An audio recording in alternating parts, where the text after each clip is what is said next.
बहुत देर से प्रिडिक्शंस चल रही थी कि 2026 में क्या क्या होने जा रहा है। आपको याद होगा आचार्य रीना शर्मा जी हमारे पॉडकास्ट पे थी और उन्होंने बताया कि बहुत उथल पुथल होने जा रही है और उथल पुथल हो रही है। मैं कुछ आपको पैरामीटर्स बता देता हूँ। एक सो कॉल्ड ट्रेड डील हो गई है हमारी अमेरिका के साथ, उसमें 2 ट्वीट्स आए हैं। फाइन प्रिंट क्या है एज अ लॉयर जब तक पढ़े ना कमेंट करना मुश्किल है, पर ट्वीट्स के अंदर चीजें बहुत ज्यादा इंटरेस्टिंग थी क्योंकि दोनों ट्वीट थोड़े अलग थे, इनफैक्ट काफी अलग थे। उसके बाद जिस तरह हम देख रहे हैं तेल को लेके, ट्रेड को लेके, टैरिफ को लेके, जंग को लेके, अलग अलग कॉन्फ्लिक्ट्स को लेके, वो सब रुके हैं नहीं।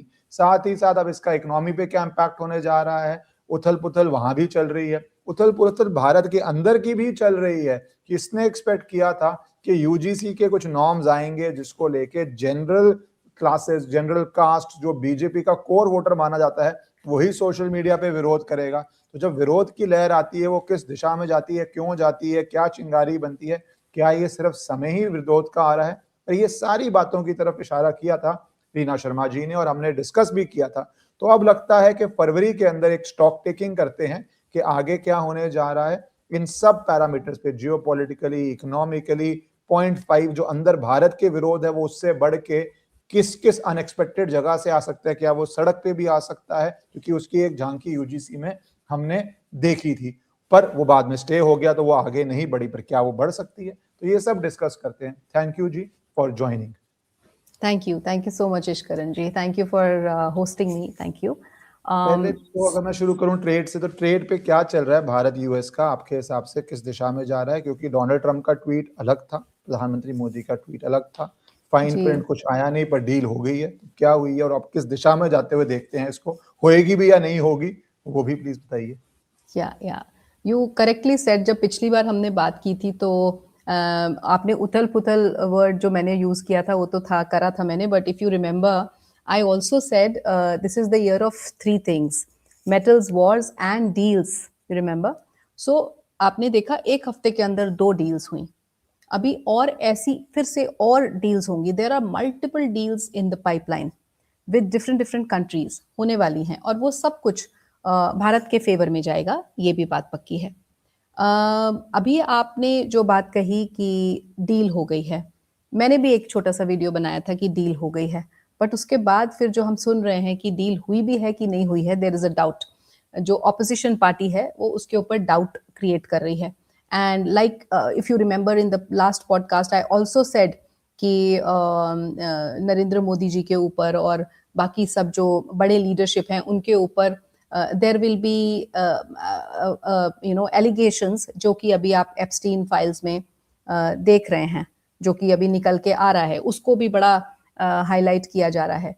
And we were expecting it because this is a very challenging period for our प्रधानमंत्री ji, no doubts about that. लेकिन अगर हम ध्यान से सबकी कुंडलियां पढ़ते हैं तो जो ऑपोजिशन पार्टी में शोर मचा रहे हैं उनकी खुद की कुंडली या उनकी खुद की दशाएं, जो प्लैनेटरी प्लेसमेंट्स हैं, वो ये कहती हैं कि वो उनका जो टाइम पीरियड है वो नरेंद्र मोदी जी से भी गया गुजरा है, मतलब they are in the weaker side already. So अगर हम कंपैरेटिव स्टडी करें, सो हमारे प्रधानमंत्री जी is much better, although he is having a challenging time period, I am not denying that, but still अच्छा है उनके लिए ये चीज, क्योंकि कहीं ना कहीं जो भी कुछ हो रहा है उससे वो निकल के आएंगे। Now I will come to the trade deal. उन्होंने ऐसा लिखा, उन्होंने क्लियरली नहीं लिखा, क्योंकि he knows Donald Trump and we all know Donald Trump. Donald Trump को तो शायद कोई एस्ट्रोलॉजर भी प्रिडिक्ट नहीं कर सकता। He has become so unpredictable, you know, although we have tried our level best to you know check into his chart. So जो कुछ हो रहा है उनको भी पता था कि मैं डील वर्ड लिख दूंगा और कल को ये मुकर गया तो क्या होगा। So because see there were talks and the talks started in the month of November as we spoke last to last time. पिछले से पिछले वाले पॉडकास्ट में भी जब बात की थी तो मैंने आपको बोला था जब जुपिटर स्टेशनरी हो रहे हैं तो ट्रेड डील से रिलेटेड बातें शुरू हो जाएंगी नवंबर 10 तारीख या 20 तारीख के बीच में, बट फाइनलाइज मार्च से पहले, फाइनेंशियल ईयर से पहले होगा। सो अभी भी वो होगा। Now why this is happening और this is being showcased like that कि डील नहीं हुई है? एक तो ऑपोजिशन पार्टी का तो है ही है, उनके जो प्लैनेटरी प्लेसमेंट्स हैं, जिस तरीके से चीजें चल रही हैं, उसके अलावा जो ब्रह्मांड में ग्रह हैं, जैसे देवगुरु बृहस्पति को ही ले लें, सो वो वक्री अवस्था में है। एक तो अतिचारी है, साथ में वक्री है, और एक एरी साइन में है, जेमिनाई में है, जहां पे कंफ्यूजन दिखाया जाता है. So lot of confusion is being created. And साथ ही साथ ये जो पूरा साल है ये मंगल से ड्राइव किया जा रहा है. So it's being driven by Mangal. अभी मंगल कैप्रिकॉर्न साइन में है, लेकिन थोड़े ही समय में 23 फरवरी को मंगल जो है शिफ्ट हो जाएंगे और कुंभ में पहुंच जाएंगे. और जब मंगल कुंभ में पहुंचेंगे, so that is the time period when it's going to create a trine association with this planet what I was just talking about, Jupiter. So वहां पे आप जाके देखेंगे वक्रत्व का मतलब है कोई चीज होके वापस होना. सो डील जो ये हुई, कहा कि डील हुई, मैंने भी वीडियो बनाया, तो उसमें कहीं ना कहीं वो वापस होती हुई दिख रही है. But at the final stage it will be a win win situation for us, क्योंकि डील तो होके रहेगी, डील तो होनी है. रीजन बीइंग 11 मार्च को जुपिटर डायरेक्ट हो रहे हैं. जैसे ही जुपिटर डायरेक्ट होंगे, क्योंकि जुपिटर एक ऐसे प्लैनेट है जो पॉलिसीज और डील्स को बनाते हैं, और वो अपनी उच्च की राशि की तरफ धीरे धीरे बढ़ रहे हैं, डिग्री वाइज बढ़ रहे हैं. So by June it will be in the sign of Cancer, which is exaltation sign for Jupiter.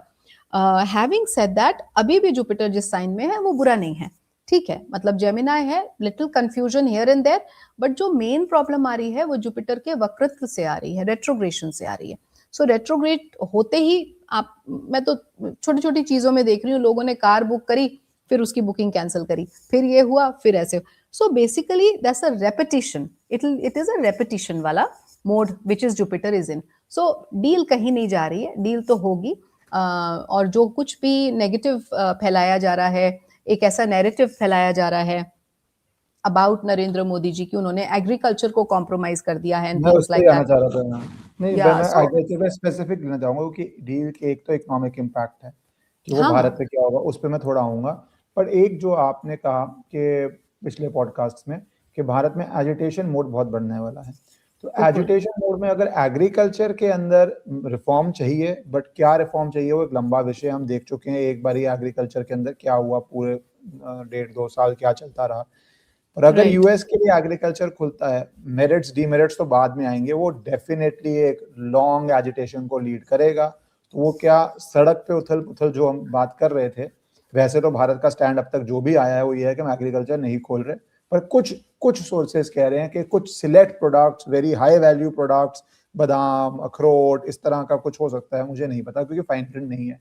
But अगर इस दिशा में जाते हैं तो एक एजिटेशन तो बिल्डअप होगा. तो आप क्या एजिटेशन के अंदर, ये अनएक्सपेक्टेड चीज है, पर क्या आप जब एजिटेशन की बात कर रहे हैं तो ऐसे अनएक्सपेक्टेड चीजों की बात भी कर रही थी आप, और क्या ये होने जा सकती है? देखिए, anything and everything which is not in favour of Bharat will not be done by our प्रधानमंत्री. ये तो मैं पूरे अच्छे तरीके से बोल सकती हूँ, लुकिंग एट हिज कुंडली. ही विल, वो कोई भी ऐसा डिसीजन नहीं लेंगे जिसमें भारत को नीचा होना पड़े, या कहीं ना कहीं उनकी ही कही बात पे वो पीछे मुड़े, because he is driven by Mangal, और ये साल भी पूरा मंगल से ही ड्राइव हो रहा है. This whole year is driven by Mangal. So Mangal कभी भी चीटिंग नहीं करता है, चीटिंग या going back on your promise और going back on your word. So अगर वो इस चीज पे अटके हुए थे कि एग्रीकल्चर से रिलेटेड चीजें नहीं जाएंगी, तो वो नहीं जाएंगी, मुझे ऐसा नहीं लगता है. और जहां तक रही बात एजिटेशन की, तो यस, वो definitely is on the cards. क्योंकि देखिए, मंगल ड्राइविंग सीट पे है, अभी मकर में है, अभी कुछ ही समय में 23 फरवरी को वो कुंभ में जाएगा, और किसको मिलेगा? राहु को मिलेगा. So the moment Mars is going to meet Rahu after 23rd of February, अंगारक योग क्रिएट हो रहा है. अंगारक योग क्रिएट हो रहा है, और कहाँ क्रिएट हो रहा है? 10th हाउस में क्रिएट हो रहा है. 10th house, if we talk about India, otherwise in general Kumbh राशि में. सो अभी अगर हम भारत की बात कर रहे हैं, तो वहां पे आप देख रहे हैं 10th हाउस सत्ता है, 10th हाउस थ्रोन है, तो उससे रिलेटेड या उसका घिराव होना, उसको एक तरीके से टारगेट करना will is that is on the cards, and it's going to happen. उसमें कोई दो राय नहीं है. बट ये जो कुछ भी है ट्रांजिशनल है, टेम्पररी है. This is not a permanent thing for sure. जब मैं एजुटेशन की बात करता हूँ, आपने इंपॉर्टेंट पॉइंट रखा कि प्राइम मिनिस्टर भारत के इंटरेस्ट के खिलाफ कुछ नहीं करेंगे, fully agree with it. But agitation के लिए कुछ करना जरूरी नहीं होता, भय से भी हो जाती है, भ्रम से भी हो जाती है, कई बार इकोनॉमिक कंडीशन से भी हो जाती है। सो एजिटेशन इज नॉट नेसेसरी कि प्रधानमंत्री कुछ गलत करना चाह रहे हो। भय, भ्रम, डर, इकोनॉमी, एंटी इनकम में एब्सोल्युटली, बहुत difference है। आपने जो ये शब्द यूज करे ना, भय, भ्रम, भ्रम क्या है? राहु है। और एजिटेशन, अग्रेशन क्या है? मंगल है। सो जब ये दोनों चीजें मिल रही हैं, तो वो जो एक इल्यूजन क्रिएट करा जा रहा है, एक क्लाउड इफेक्ट क्रिएट करा जा रहा है around that agitation and taking somebody as a you know prey to it, victim, तो वो वहां पे इस तरीके से एजिटेशन होगा और प्रोटेस्ट्स भी होंगे, आंदोलन भी होंगे, और ये सब जगह होंगे, भारत हो चाहे कोई भी और दूसरा देश हो। इंडिया में अल्टीमेटली देखिए, ये जो सिचुएशन है, ये क्राइसिस वाली सिचुएशन है और ये चलेगी। अभी अभी उस पर स्टे दे दिया गया है जैसा आपने बोला, बट नहीं, it's going to go on. ये फिर से स्टार्ट होगा। और जैसे जैसे मंगल आगे बढ़ेंगे, एक तो राहु के साथ आ रहे हैं, फरवरी से लेके 1.5 महीना लगा लीजिए, I think around what first week of April तक वहां है। उसके बाद में वो दोबारा आगे जाएंगे तो शनि को मिलेंगे, वहां पे भी शनि एंड मंगल अगेन, जो हमने बात की थी, मैं उसे शॉर्ट में एक्सीडेंट योग बोलती हूँ, अगेन दैट मुठभेड़ हो रहा है। सो और वेधा भी लग रहा है सर्वोभद्र चक्र में, जब हम बात करते हैं और जब हम मेदिनी में देखते हैं, सो मंगल और शनि का वेद हो रहा है, जो कि बहुत ही वल्नरेबल पीरियड होता है, which is happening in between April and May. So वहां पे मुझे बचाव होता हुआ बड़ा मुश्किल लग रहा है। But having said that, it can go up to the breach of national security, लेकिन at the end our government, हमारी जो प्रधानमंत्री जी हैं या हमारी जो गवर्नमेंट है, वो एट द एंड स्टेबल नजर आएगी आपको, फर्म एंड स्टेबल। क्योंकि हम एजिटेशन में घुस गए, पर हम यूएस डील जो आप कह रहे हैं इंपॉर्टेंट है, भारत की इकोनॉमी के लिए भी है। और उससे पहले जो एक डील काफी पॉजिटिव देखी जा रही है, और वो क्लियरली पॉजिटिव है, वो है यूरोपियन यूनियन से मदर ऑफ ऑल डील्स जिसको बोला गया। करेक्ट। उसका क्या साइकोलॉजिकल इम्पैक्ट पड़ा कि डोनाल्ड ट्रंप को ये डील करनी पड़ी, वो अलग बात है। बट वो जो मदर ऑफ ऑल डील्स है, यूएस से डील हो रही है, यूएई से हो रही है, अलग अलग डील्स, बहुत सारी डील्स धड़ाधड़ हो रही हैं। तो आप इकोनॉमिकली इन डील से इंडिया की इकोनॉमी एक बेटर जोन में जाते देख रहे हैं, या कई बार जब डील होती है, नई चीजें आती हैं, उससे कुछ हद तक बहुत लोगों को नुकसान भी होता है, बिकॉज आप एक चर्न से जाते हैं, जब इकोनॉमी को आप डिफरेंट दिशा में लेके जाएंगे तो चर्न भी होगा। बट आप इसको ओवरव्यू कैसे देख रही हैं, इन सारी डील्स को कंबाइंड भारत की इकोनॉमी 2026 के लिए आगे जाती हुई कैसी दिख रही है आपको? सी, ओके, ये साल टफ है, नो डाउट्स अबाउट दैट, लेकिन जिस हिसाब से देवगुरु बृहस्पति उच्च की राशि में जा रहे हैं, उच्च की राशि में जाना मतलब, एंड देवगुरु बृहस्पति एक कोई नॉर्मल प्लैनेट नहीं है, वो एक ऐसे ग्रह हैं जिनकी ऑस्पिशियसनेस और ब्लेसिंग को अगर हम जनरली भी कुंडली में देखते हैं तो बहुत महत्ता दी जाती है, बहुत इंपॉर्टेंस दी जाती है। वो डायरेक्ट हो रहे हैं 11 मार्च को, और उसके बाद में वो अपनी उच्च की राशि में जा रहे हैं 2 जून को, जहां वो अच्छे लंबे समय तक रहेंगे, फिर अक्टूबर के बाद थोड़ा सा रेट्रोग्रेड होंगे। इस तरीके से उनका मूवमेंट चलेगा, अतिचारी तो वो हैं। सो जब जुपिटर इस तरीके से उच्च की राशि में आ रहे हैं, तो जो भी पॉलिसीज, जो भी डील्स, या जो भी पेपर वर्क इस तरीके से होगा अग्रीमेंट फॉर्म में, वो हमारे फेवर में जाएगा, क्योंकि जो हमारी दशा है वो बहुत ही ज्यादा एक स्ट्रॉन्ग और सूटेबल दशा चल रही है भारत की कुंडली की, और श्री नरेंद्र मोदी जी की भी। सो इफ आई से कि डील्स हमारे फेवर में होंगी, इसमें कोई दो राय नहीं है। Now here I will also talk about Shani, because Shani कहीं ना कहीं मासेस को और लोगों को दिखाता है, कितनी पब्लिक है। यहाँ पे जिस पॉपुलेशन को हम हमेशा कहते थे पॉपुलेशन बहुत बढ़ गई है, आज वो एक पॉजिटिव मोहरे की तरह सामने आ रही है। We have got human resource. Europe है या यूके है या एनी अदर कंट्री, उनके पास ह्यूमन रिसोर्स नहीं है, उनके पास इतने सारे लोग नहीं है काम करने के लिए। एंड आगे जो सिचुएशन है, जो जियो पॉलिटिकली चल रही है, वॉर लाइक सिचुएशंस हैं, और जिस तरीके से आगे सब कुछ बैठ रहा है, उस हिसाब से उन्हें ह्यूमन रिसोर्स या ह्यूमन पावर या ह्यूमन मैनकाइंड चाहिए। So because of which they are somewhere trying to connect with India. और आप बहुत सारे नैरेटिव्स अभी सुनेंगे कि इंडिया, ये नरेंद्र मोदी जी गलत कर रहे हैं, ये चीट कर रहे हैं, भारत को ऐसे कर रहे हैं, वो कर रहे हैं। This is all a fake, a false narrative started by opposition. It can be opposition parties internally, it can be opposition people or parties or countries externally. But at the end of the day आप इस narrative को बदलते हुए देखेंगे after mid of 2027, because like I always always say, Shani जैसे ही राशि परिवर्तन करेंगे और अपनी नीच की राशि में आएंगे, वहां पे सब कुछ फिल्टर होके पहुंचेगा, सब फिल्टर होके पहुंचेगा। सो लोगों का जो नैरेटिव आज भारत के लिए ये है कि अभी आप ये खुद ही देखिए ना, ये तो कॉमन सेंस है कि आज से 10-11 साल पहले, 12 साल पहले कोई पूछता नहीं था इंडिया को। सो आज जो नैरेटिव बदला है, सिमिलरली आगे और भी पॉजिटिव तरीके से भारत के लिए नैरेटिव बदलने वाला है। Economically Bharat is going to I think overtake many countries, and हमारी इकोनॉमी आज जहां है उससे मुझे वन लेवल अप ही जाती हुई दिखती है। पर आप मानती हैं 27 तक ये टाइम डिफिकल्ट रहेगा, क्योंकि आप बोल रहे हैं मिड 27 के बाद ये चेंजेस दिखेंगी, तो 27 तक आने वाला लगभग साल, सवा साल, 1.5 साल आपको किस किस तरह के उसमें डेंजर दिख रहे हैं? क्यों आप कह रही हैं कि 27 का डिफिकल्टी बढ़ती जाएगी या डिफिकल्टी रहेगी, which is good 1 year period? या सो एक तो प्लैनेटरी प्लेसमेंट जिसकी हमने बातें करी थी पहले से कर रहे हैं, मीन राशि में शनि का होना, जो कि एक स्पिरिचुअल राशि है, जो कि एक आखिरी राशि, अगर मैं उसको एक्सप्लेन करूं तो वो आइसोलेशन दिखाती है। वो कहीं ना कहीं सोल का या किसी भी चीज का लास्ट पड़ाव दिखाती है कि वहां से बस सब कुछ खत्म ही हो रहा है, अब एक्सपेंडिचर हो रहा है कोई भी चीज का, वहां शनि है। और वो जब राशि परिवर्तन करेंगे और शनि जजमेंट देते हैं, सो जजमेंट का टाइम है, और जो जो गलतियां हो रही हैं, जिस जिस से भी हो रही हैं, उसके लिए जजमेंट होगा।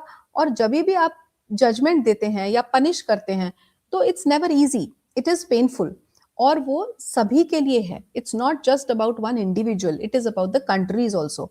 जो जो भी देश, फॉर एग्जाम्पल यूएसए, आप उसकी हिस्ट्री उठा के देखिए कि अब सब कुछ निकल के आ रहा है, how true the Epstein files are, I am not very sure, but then you can see what kind of foundation they had. When the foundation was so weak, how can you imagine कि building उसके ऊपर जो खड़ी हो रही है वो strong होगी? So that is why I see this year as the foundation year of all the good things, all the right things happening. But जब आप किसी मिट्टी को मोड़ तरोड़ के किसी फॉर्म में, किसी शेप में लाते हैं, तो that is not easy.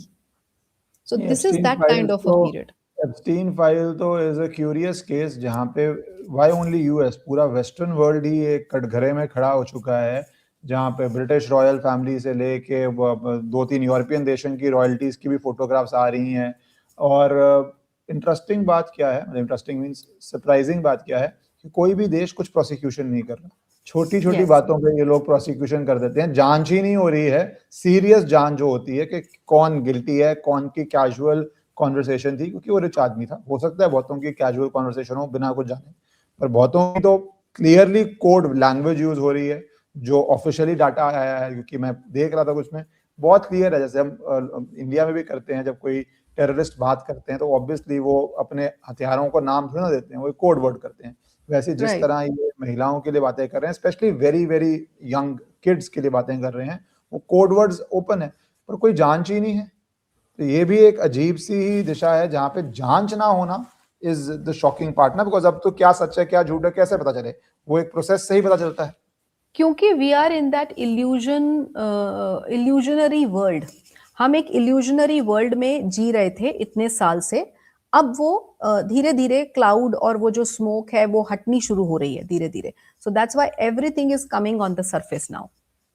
This all the hidden aspects now.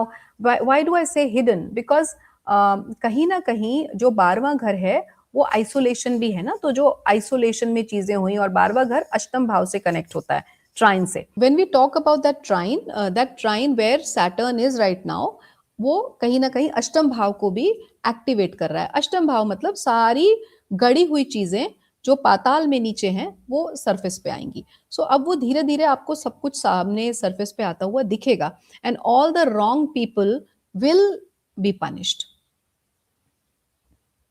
आप पा रही हैं कि they will be punished, because लग रहा है लोगों को कि कोई पनिशमेंट नहीं होने जा रही, because elite from all political sides, businessmen who are funding all political party, even why people like Stephen Hawking, professors, intellectuals, inventors, scientists, authors, spiritual sounding people, Bharat से भी एक बहुत फेमस नाम है जिनका आ रहा है, See, I'll tell you something very big, Ishkaran ji.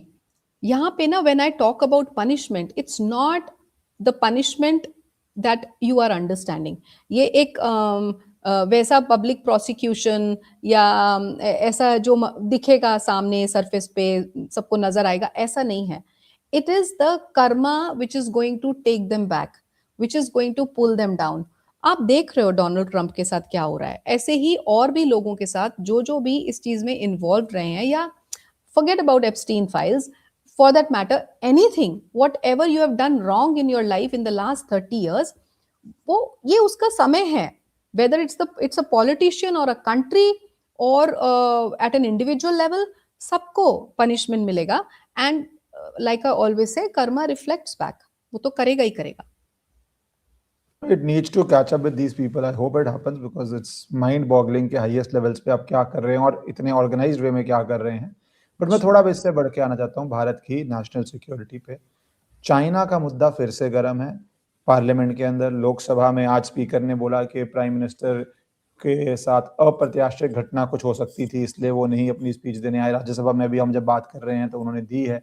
But China का मुद्दा दोबारा उठाया गया. जनरल नवराने की बुक का मेंशन किया गया. मैं बुक में नहीं आ जाता, मैं ब्रॉडर चाइना का इशू में आप क्या देख रहे हैं भारत चाइना के बीच, जहाँ पे एक ट्रेड वॉर अघोषित चली रही है और बीच बीच में गलवान के बाद घोषित मुठभेड़ भी, जंग भी, minor conflict to major conflict के चांसेस हैं. तो how do you see India China playing out?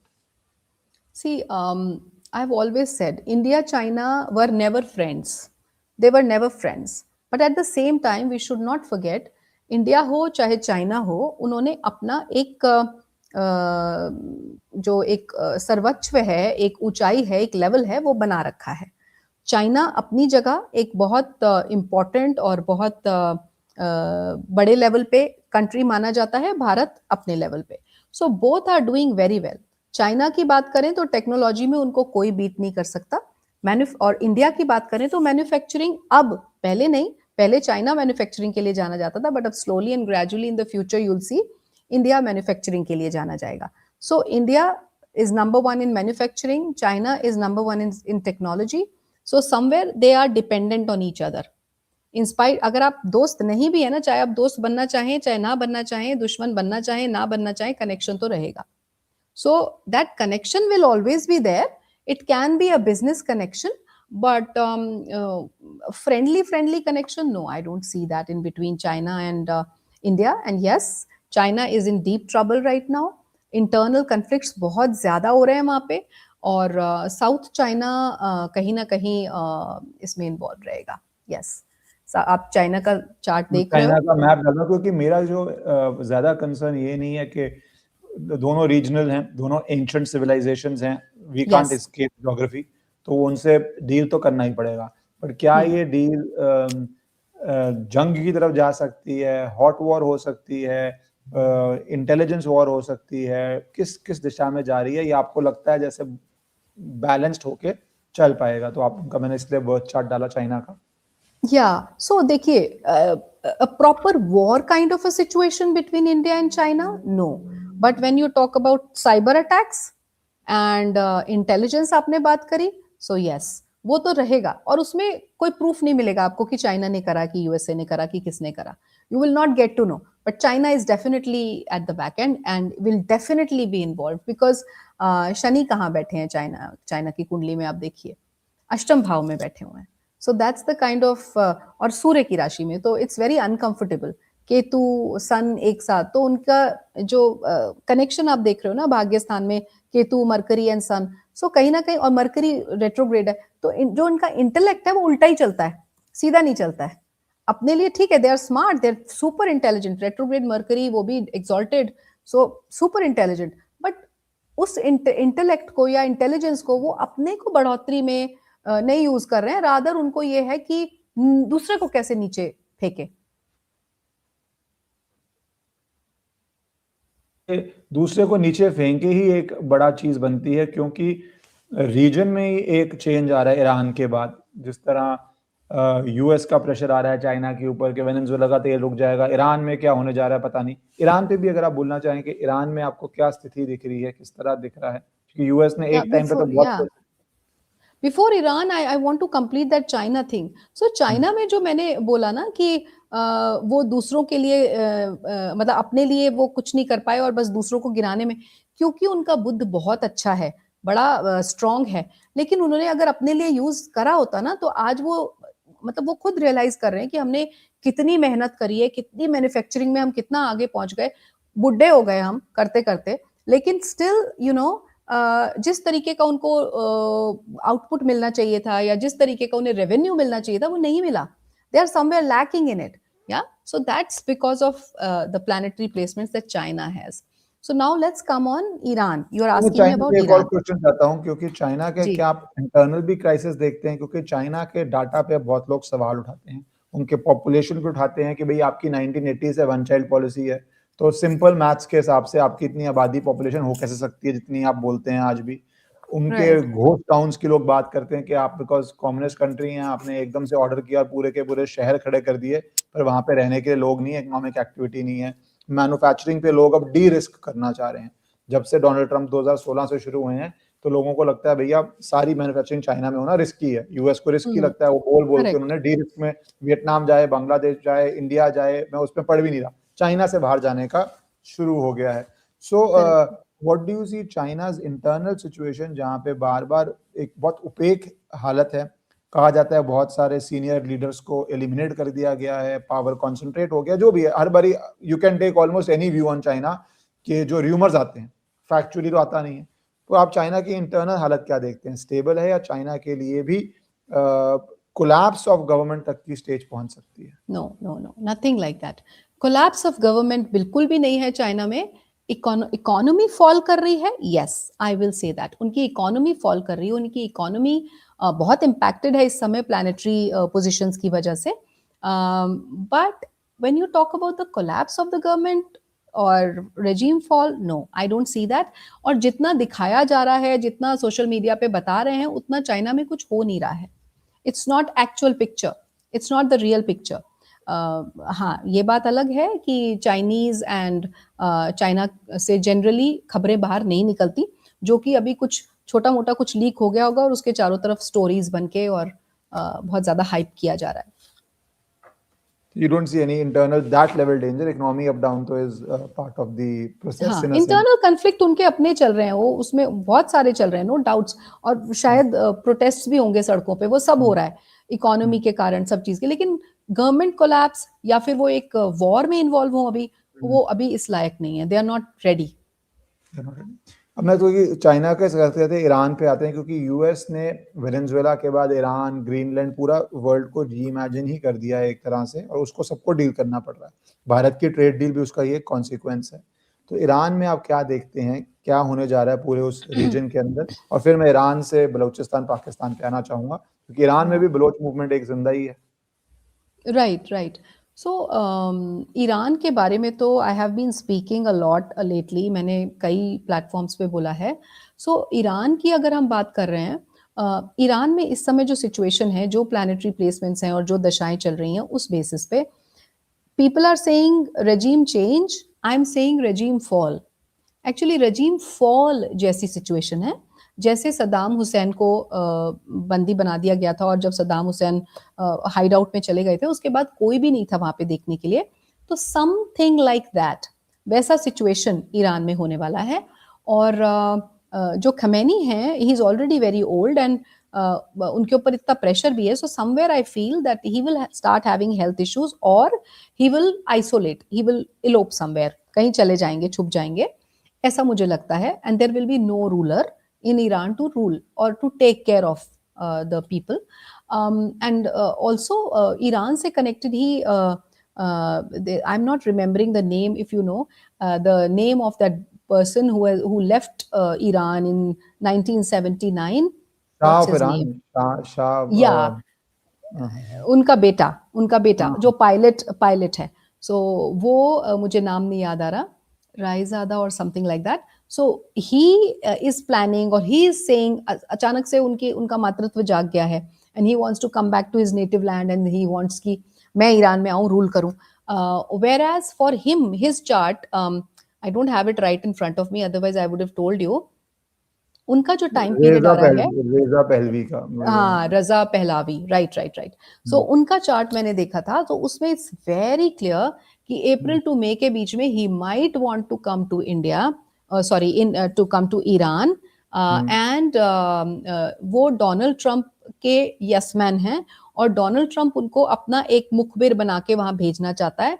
But there are deep state also involved, there are other people also involved, so he might lose his life while he is in the air already around April May. So that kind of scenario, that kind of situation is being created उनके chart में, ऐसा लगता है, because somewhere Ketu and Mangal are being connected. Ketu is height and Mangal is accident and aggression and fire. So US के अंदर भी अगर ये रिजीम कोलैप्स भी होता है तो कौन नया बनेगा पे भी अच्छी खासी टसल होगी, क्योंकि वहां पे there is very strong anti Trump mind lobby also, या दोनों के बीच अलग अलग लॉबीज हैं.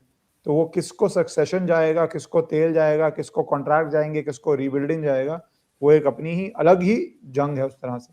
और ये बहुत लंबा चलेगा. ईरान का जो भी कुछ है ये अभी एकदम 1-2 साल में सॉर्ट आउट नहीं हो रहा है, ये एक नासूर की तरह रिसेगा धीरे धीरे. ईरान से मैं आना चाहता हूँ क्योंकि suddenly after a coitus of almost 1 year 9 months Balochistan freedom movement एकदम से पीक पे आई है, जहाँ पे वो 14 शहरों में अटैक करते हैं, 30-35 अलग अलग लोकेशंस पे करते हैं, पुलिस पोस्ट कैप्चर करते हैं. पहली बारी फीमेल फाइटर्स सामने आ रही हैं, जहाँ पे मिडिल एज वुमेन भी आ रही हैं, यंग गर्ल्स भी आ रही हैं, और they are fighting with like a trained professional जो अपनी फ्रीडम के लिए. तो वो बलूचिस्तान मूवमेंट और पाकिस्तान का आप क्या हालत देखते हैं? So see, I think long back, 6, 7, 8 months back, मैंने एक स्टेटमेंट बोली थी एक पॉडकास्ट में कि बालूचिस्तान के बारे में. तब तक बलूच या बालूचिस्तान का कहीं पे भी कुछ नाम नहीं था.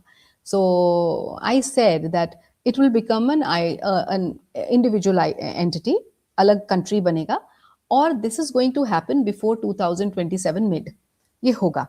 And then the situations why I said it was कि मार्स और केतु का कंजंक्शन होना, कनेक्ट होना किसी तरीके से, और शनि का 12th हाउस में होना, ये कहता है कि पाकिस्तान की कुंडली का, क्योंकि पाकिस्तान की कुंडली का वो 12वां भाव है, सो पाकिस्तान का डिटेरियोरेशन होगा. पाकिस्तान लूज करेगा किसको? खुद को, अपने आप को एक्सपेंडिचर वाले हाउस से देख रहे हैं हम, उसको वहां कर रहा है. एंड सोलर इक्लिप्सिस का टाइम आ गया. इक्लिप्सिस के बीच में फिर रिक्ता तिथि भी जो पड़ेगी, अभी जो भी रिक्ता तिथि आ रही है near by, it's somewhere around April मई के बीच वाला जो पीरियड है, that is the most vulnerable, most volatile and most aggressive period that I see. And in fact कुछ तो उसके पहले ही होना शुरू हो जाएगा. एंड इट्स, उसमें कोई दो राय नहीं है that Balochistan will become an independent entity very soon. क्योंकि पाकिस्तान का डिफेंस मिनिस्टर खुद ही बोल रहा है कि हमें और फौज भेजनी है वहाँ पे, हमें बेटर वेपन्स भेजने हैं, क्योंकि उनके पास हमसे महंगे वेपन्स हैं. And end of the day weapons की सिक्योरिटी एक डिसाइसिव एडवांटेज देती है. और दूसरी तरफ वो बार बार बीच में जो उनका एयर मार्शल था यूएस जाने की कोशिश कर रहा था, मिल भी रहा था, बट प्रोबेबली यूएस का डिसइंटरेस्ट हो रहा है, क्या हो रहा है. तो एक लोगों को खतरा ये आता है कि पाकिस्तान के अंदर जब इंटरनल कॉन्फ्लिक्ट होता है, वो का get out of jail card Bharat के अंदर कुछ हमला करना है या भारत से जंग छेड़ना है, क्योंकि उनको लगता है उसी की वजह से उनका देश यूनाइट हो जाएगा. वेदर इस बारी बलोच होते हैं नहीं होते, वेदर इस बारी पठान होते हैं नहीं होते, अलग बात है, पर उनका एक कंसिस्टेंट पैटर्न रहा है अपनी इंटरनल क्राइसिस के समय भारत पे कुछ हमला करने का, जिसका हमने एक अंश देखा पहलगाम में, जिसका हमने एक, अब कितने तार जुड़े हैं वो रेड फोर्ट के, हमने जो डॉक्टर्स ने करने की कोशिश करी. तो उसका खतरा आप देखते हैं कुछ ज्यादा बढ़ता हुआ या नॉर्मल कंडीशन चल रही है? This is the most sensitive question that you've asked, because this is actually going to happen. This is something that I see. जो मैंने आपको मंगल और शनि की वेधा का पीरियड बताया, जो 2 अप्रैल से शुरू हो रहा है, 2 अप्रैल टू मई जून वाला जो पीरियड है, that's a very very super vulnerable period for India. And Kurma Chakra से जो मैंने देखा, जिन नक्षत्रों को अभी मैं एक्टिवेटेड देख रही हूँ, जैसे जुपिटर पुनर्वसु में है और शनि उत्तर भाद्रपदा में है, सो ये नॉर्थ ईस्ट और ईस्ट डायरेक्शन को दिखाता है सो यू अंडरस्टैंड, ये दोनों ही जो डायरेक्शंस हैं कहीं ना कहीं हमारे भारत की जो बाउंड्रीज हैं और इस तरफ जो भी कंट्रीज पड़ते हैं या जो भी स्टेट्स पड़ते हैं, they are at a very very sensitive point. बहुत सेंसिटिव पॉइंट है और बहुत ही, आप देखेंगे यही दोनों डायरेक्शंस होंगे जहाँ पे कि मैं टेररिस्ट अटैक्स और ब्लड शेड्स जैसा होते हुए दिखती हूँ। पर यही एक बड़ा मुद्दा बन रहा है, क्योंकि आर कंसिस्टेंट नेशनल सिक्योरिटी के अंदर, जैसे मैंने बोला, हमने कवर नहीं किया, उसको भी कर लेते हैं, कि जहाँ पे एजिटेशंस हो रही हों और पाकिस्तान का एक डिसाइसिव स्ट्रैटेजी आगे बढ़ रहा है इन तरह के अटैक्स करवाने का, तो वो भारत के इंटरनल सिक्योरिटी के लिए एक बहुत बड़ा चैलेंज पेश करने जा रहा है। बिल्कुल, क्योंकि ये जो इक्लिप्सेस हो रहे हैं ये बहुत ही सेंसिटिव एक्सिस को एक्टिवेट कर रहे हैं अभी। भारत के बहुत ही सेंसिटिव एक्सिस को, 17 एंड 410 एक्सिस जो होता है ये बहुत सेंसिटिव एक्सिस होता है और ये इस समय राहु उसी एक्सिस पे बैठे हैं। और अगर हम चंद्रमा से देखते हैं तो भारत की कुंडली में राहु अष्टम है, अष्टम राहु है। So this is a very very vulnerable period. I M again and again repeating, because Rahu जब तक कुंभ में है तब तक ये बहुत ही वल्नरेबल पीरियड है और वो अभी 5 दिसंबर 2026 तक तो राहु वहीं पे है। So nothing is moving, that means this whole year Rahu का प्लेसमेंट वही है, शनि का प्लेसमेंट वही है, सिर्फ देवगुरु बृहस्पति बदल रहे हैं और साथ में मार्स जो है हर 1.5 महीने में राशि बदल रहा है। मार्स, इसीलिए मैं बोल रही हूँ, मार्स ड्राइव कर रहा है, ही स्टेयरिंग पे मार्स है इस समय और मार्स की दशा है। मार्स आर्द्रा नक्षत्र है। आर्द्रा नक्षत्र is not only chaos, it's also transformation, it's also finishing the पुरानी चीज को खत्म करके नई चीज को बनाना, इट्स ऑल्सो एक्सपेंशन, बढ़ावा देना, बहुत बढ़ाएगा क्या, boundaries. So that is what is something which is on the ये कार्ड्स। तो क्योंकि मैं तो यही ऑब्जर्व कर रहा हूँ, जैसे आपका पिछला पॉडकास्ट कि जो सडन चीजें मैं देखता हूँ, जैसे यूजीसी, मैं उसको एक बहुत सडन चीज देखता हूँ, प्रिडिक्टेबल नहीं थी राइट कि राइट। जनरल जनरल कास्ट को इस तरह एजिटेशन करने के मोड में आना पड़ेगा। सुप्रीम कोर्ट ने स्टे दिया है, बट रुकता है नहीं रुकता, we have to see that. Sudden अच्छी चीज होती है, ट्रेड डील होती है, पर उसके अंदर 3 चीजें ऐसी ट्वीट होती हैं जो काफी लोगों को सवाल खड़े करती हैं। अब यहाँ पे पाकिस्तान से लेके इंडिया के अंदर, तो it is a difficult time, पर इंटरनल सिक्योरिटी के बीच में हमारे 5 चुनाव भी आ रहे हैं और अलग अलग स्टेट्स के आ रहे हैं। इसमें अगर मैं तमिलनाडु की बात करूं, क्योंकि मैंने अभी आपका चार्ट डालना चाहूंगा तमिलनाडु का, तो आप जी क्या देख प्लीज। रही हैं इसका, कि तमिलनाडु के कॉन्टेक्स्ट में क्या होने जा रहा है? देखिए, तमिलनाडु में जो तमिलनाडु का फाउंडेशन चार्ट मैंने बनाया था उस हिसाब से वहाँ पे जो एम के स्टालिन है वो बहुत समय से हैं, वो चल रहे हैं। लेकिन उनकी कुंडली में राजयोग है, इसीलिए वो इतने समय से थे। बट अभी शनि जो है उनकी कुंडली में, मतलब अगर हम तमिलनाडु में देख रहे हैं तो शनि के ऊपर आया हुआ है, आप देख रहे हो शनि के ऊपर आना, और राहु शुक्र पे है इस समय। सो कहीं ना कहीं due to, I am telling you, due to women votes and due to youth के वोट्स, इन दो की वजह से there can be chances are कि यहाँ पे जो जो स्टालिन है उनके लिए अंदर इंटरनल फ्रिक्शन और बिट्रेयल दिखता है अंदर उनकी पार्टीज में। उसकी वजह से उनका चांस मुझे लग रहा है 25 to 40% हारने का। And Vijay can come as a wild card, quite आप लोग पॉसिबल। कह रहे हैं, मैं आज एक डिफरेंट फ्रॉम दिस, आज मैं बात कर रहा था, काफी इंटेंसिव ओपिनियन पोल सर्वे करते हैं वहां पे, वो कह रहे थे कि विजय का अनएक्सपेक्टेडली अभी भी वोट बहुत स्ट्रांग है, not winning but they was around 20%, हाँ, एंड इन पार्टीज का इवन अराउंड इफ 30%। ये नहीं विन करे ना, अगर ये नहीं भी विन करेंगे, but still the fight is going to be very hard. It will not be easy for Stalin to win this time, आसान नहीं होगा even if he wins, which is मुश्किल है, थोड़ा कम चांस है। आप उसमें डिफिकल्ट पा रहे हैं। थोड़ा वेस्ट बंगाल पे बताएंगे, क्योंकि 2 इवेंट्स हुए, जो एक अनयूजुअल इवेंट भी है कि Mamata Banerjee goes to supreme court, a sitting chief minister, आज तक नहीं या आर्ग्यू किया, करती हैं argue, but she is known for making unusual moves, she is हाँ नोन हाँ। For doing this thing. तो वेस्ट बंगाल पे क्या आपको दिख रहा है, लग रहा है, क्या संभावनाएं चल रही हैं? वेस्ट बंगाल तो I am very clear and I said it time and again, West Bengal में ममता बनर्जी का ये लास्ट इलेक्शन है। She had been running the dasha of Shani, mahadasha of Shani. Shani उनके उच्च के हैं, जब से शनि की दशा चली थी उन्होंने, और उच्च के बैठे हैं, 7th हाउस में बैठे हैं, बहुत अच्छा उन्होंने किया। लेकिन अब शनि दशा इज गोइंग टू एंड, और जिस तरीके से ट्रांजिटरी शनि और ट्रांजिटरी राहु केतु बैठे हैं, तो वो क्रॉस रोड्स पे हैं इस समय। सो वो उनका पीरियड, उनका ये जो दशा पैटर्न है या जो उनका पीरियड है, वो तो खत्म सा ही है बिल्कुल। And West Bengal is, I really feel pity for the people out there, my heart is all out for them, because वहाँ पे जो लोग हैं, जो हिंदू हैं या जो लोग हैं, उनके साथ बहुत गलत हो रहा है, और वो होगा लंबे समय तक, अभी होगा, in spite of the fact कि वो हारेंगी और वहां बीजेपी आए, लेकिन वो इतनी जल्दी से क्लेंजिंग नहीं हो पाएगी, वहां पे टाइम लगेगा। जी जी जी, हाँ, चीज़ों को सुधरने में टाइम तो becomes a long process. But क्योंकि वैसे तो चुनाव नहीं आ रहा, पर यूपी में भी बहुत उथल पुथल हुई है पिछले कुछ दिनों में। जी। और चाहे वो यूजीसी की हो, चाहे शंकराचार्य जी को रिलेटेड कंट्रोवर्सी हो, और सडनली यूपी के अंदर हमेशा ये रहता है कि बीजेपी के इंटरनली बहुत इश्यूज हैं यूपी के अंदर, मोर देन विद एक्सटर्नली। तो आप राइट। यूपी का किस लेंस से देख रही हैं फॉर योगी आदित्यनाथ जी? हाउ, अभी तो चुनाव दूर है, how this year itself is going to be, and Akhilesh Yadav किस तरह जो भी बीजेपी के इंटरनल इश्यूज कोई डिनाई नहीं कर सकता वहां से, कि अखिलेश यादव किसका एडवांटेज लेने जा रहे हैं? सो ऑनेस्टली अखिलेश यादव जी की मैंने अभी लेटली पहले देखी हुई है कुंडली, पर मुझे बिल्कुल याद नहीं है, अभी लेटली मैंने उस पर रिसर्च नहीं करी है। बट हाँ, योगी आदित्यनाथ जी की साढ़े साथी चल रही है, I remember, and last phase है उनका। सो एक आम भाषा में जो लोग बोलते हैं ना, जाति जाति साढ़े साथी कुछ देकर जाती है। सो मैं तो खैर वो नहीं बोलती हूँ, लेकिन in general just for the audience, कि साढ़े सात ही एंड हो रही है, और योगी आदित्यनाथ जी की दशा अच्छी चल रही है, स्ट्रांग है। सो वो तो मुझे कहीं ना कहीं सेंट्रल गवर्नमेंट की तरफ मूव करते हुए दिखते हैं। एज फार एज कि यूपी में कौन आएगा, that I think we should leave for the next podcast.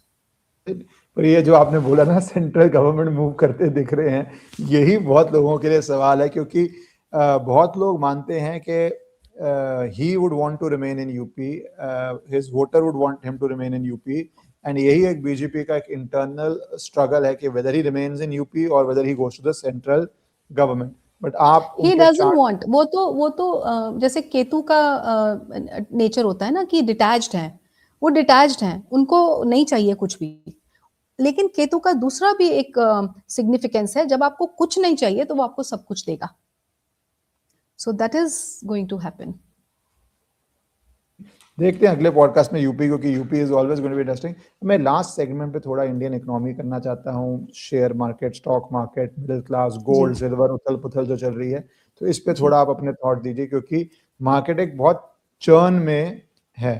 तो ये किस तरह ये चर्न सेटल होगा, या ये यो यो यो यो एक दिन इतना बढ़ता है गिरता है, उसी तरह उथल पुथल में रहेगा? नो, इनफैक्ट अभी जो क्रैश हुआ था, उसका जो मेन कल्प्रिट था, कोई सोच भी नहीं सकता, उसका मेन कल्प्रिट मरकरी था, बुध। नाउ बुध जो थे वो कुंभ राशि में जैसे ही ट्रैवल करे और राहु के साथ आए, और राहु ने उसको अफ्लिक्ट किया, और मतलब जैसे जैसे डिग्री वाइज पास जाते गए, that was the time when the crash happened. Rahu ने बुध को, बुध कौन है, डेटा, डेटा नंबर्स, पूरा नंबर्स को ऊपर नीचे कर दिया। द क्रैश हैपेंड, बहुत जबरदस्त धड़ाम से गिरे metals and stocks and everything, the whole market. Although we all know the reason as per the analysts and economists, but the biggest culprit here is Mercury and Jupiter which is retrograde.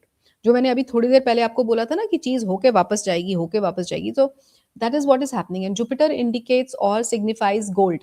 So that, and then वो gold के साथ हुआ, और silver was the new gold. तो silver भी कहीं ना कहीं, क्योंकि अभी शुक्र जो है अभी बहुत वेल प्लेस नहीं है, बिकॉज शुक्र will denote silver, white metal. लेकिन अभी जो हुआ, उसके पीछे जो जो भी प्लानिटरी सिचुएशंस थी, वो अब धीरे धीरे ठीक होंगी, क्योंकि प्लैनेट्स तो एक जगह टिकते नहीं है।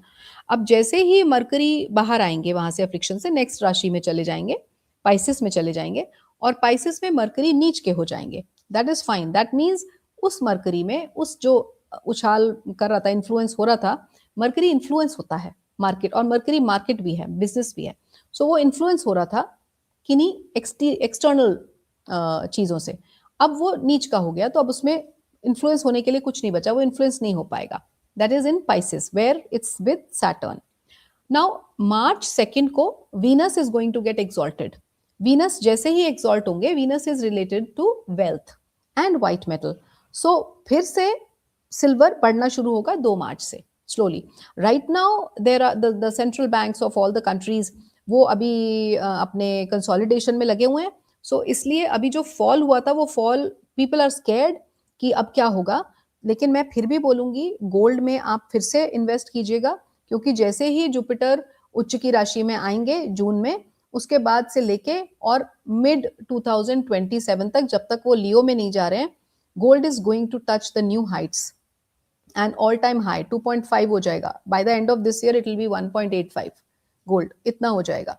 और सिल्वर भी बढ़ेगा धीरे धीरे, लेकिन सिल्वर धीरे धीरे विंटेज होता जाएगा. By the end of this year silver will, I will not say lose its sheen, but हाँ उसकी importance कम हो जाएगी, because there will be other players in the game. मैं एक सवाल लेना चाहता हूँ उस पे भी, क्योंकि सर्विसेज को लेके बहुत मैसिव ले ऑफ्स चल रहे हैं, स्पेशली इन आईटी कंपनीज. लोग कह रहे हैं आईटी सेंटर्स में अब आपका रियल एस्टेट प्राइस भी नहीं बढ़ेगा. एक क्राइसिस आने लगा है because of AI and because of various other factors. तो आप क्या देखती हैं पूरी जॉब मार्केट को, आईटी के स्पेसिफिक भी बोल सकते हैं आप, बट मैं पूरा जॉब मार्केट फॉर इंडियंस किस तरह होने जा रहा है? इंडिया में there will be multiple jobs. India is going to become the new job hub बनेगा, बिकॉज बाहर के कंट्रीज में इतना केओस होने वाला है, whether it's London, UK, US, सबकी सड़कों पे प्रोटेस्ट होने वाले हैं. यूएस से ले लो, इतना केओस होने वाला है. इवन ऑस्ट्रेलिया, जिसको मैं सेफर कंट्री मानती हूँ, although it's safe, no doubts about that, लेकिन फिर भी एक जो ये जो ग्लोबल शिफ्ट हो रहा है ना, ये पावर शिफ्ट है. Actually it's the power shift of the planets also. So कहीं ना कहीं अभी मैंने थोड़ी देर पहले इसी पॉडकास्ट में बोला था कि we will become the biggest manufacturing unit. When we are becoming the biggest manufacturing unit, we need the man power, then we need to create jobs for them. So jobs तो बढ़ने वाली हैं. Now when you say AI, और AI की वजह से lay offs हो रहे हैं, या दैट्स करेक्ट, लेकिन एआई प्रोडक्ट्स और सर्विसेज को तो ओवरटेक नहीं कर सकता. एआई कहां से एम्पैथी लाएगा, कहां से ह्यूमन टच लाएगा? ठीक है, एआई बहुत अच्छा करेगा, एआई बहुत बहुत बहुत बढ़ेगा आगे, और वो अच्छा भी रहेगा. लेकिन एआई जस्ट लाइक इंटरनेट, जैसे इंटरनेट का पॉजिटिव और नेगेटिव दोनों है, सो एआई का भी कहीं ना कहीं नेगेटिव भी है, which will work like an auto immune disease. I always say अंदर ही अंदर खुद को खाएगा. आपने ये वर्ड बोला ग्लोबल पावर शिफ्ट, वो किस कॉन्टेक्स्ट में आप देख रही हैं ग्लोबल पावर शिफ्ट? किस, is it a sector specific और यू मीन ओवरऑल बैलेंस और प्लेस इन द वर्ल्ड? किस तरह आप इसको डिफाइन कर रही हैं ग्लोबल पावर शिफ्ट को? It's overall the equilibrium of the world is, ये हिला हुआ है, पूरे दुनिया का इक्विलिब्रियम हिला हुआ है. मीनिंग नैरेटिव्स चेंज हो रहे हैं. मीनिंग जो आज एक नंबर 1 कंट्री था, वो नंबर 1 नहीं रहेगा. जो जिस कंट्री को कुछ नहीं समझा जाता था, वो ऊपर आएगा. सो नैरेटिव ही चेंज हो रहा है. इट्स लाइक आपने जो वो ग्लास, आर ग्लास देखा है? सो आर ग्लास को आप उलट देते हो, धीरे धीरे धीरे धीरे रेत आता है और टाइम चेंज हो गया. सो समय बदल रहा है. जी, समय बदल रहा है, और बदलते समय के लिए ही हमें आपकी विजडम चाहिए होती है कि सबको समझ आए कि क्या चल रहा है. So thank you so much, आपने समय दी और ये सारी बातें अच्छी तरह हमने समझी, और I hope audience also enjoys. And जिसके जो क्वेश्चंस हो प्लीज आप नीचे लिख दीजिएगा. अगली बारी when Reena ji comes, I will try to pick up your questions to ask her. Thank you so much Reena ji for joining. Thank you so much for having me.